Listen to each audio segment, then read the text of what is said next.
হামের সংক্রমিত রোগীর নতুন আতঙ্ক এডেনোভাইরাস নিউমোনিয়া। এই ভাইরাসে আক্রান্ত হলে রোগীর শরীরে কোনো অ্যান্টিবায়োটিক কাজ করে না, ফলে এ ধরনের হামের রোগী থাকে উচ্চ ঝুঁকিতে।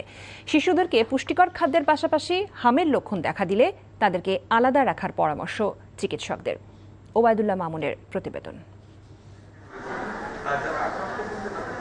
চাঁদপুর থেকে 8 মাসের ছেলেকে নিয়ে গত 10 এপ্রিল শিশু হাসপাতালে ভর্তি হয়েছিলেন এই মা।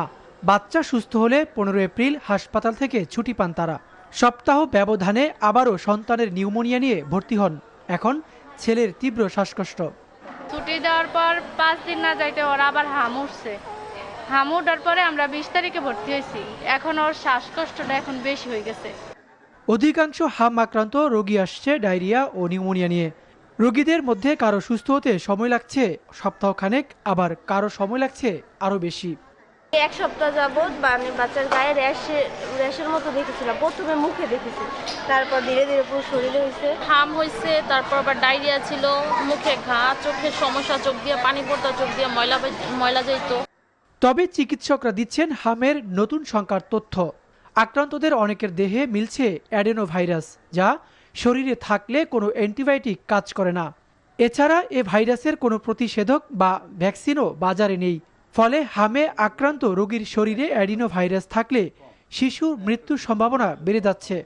প্রতিদিন যে কটা পেট খালি হচ্ছে সেগুলি কিন্তু ফিল আপ হয়ে যাচ্ছে।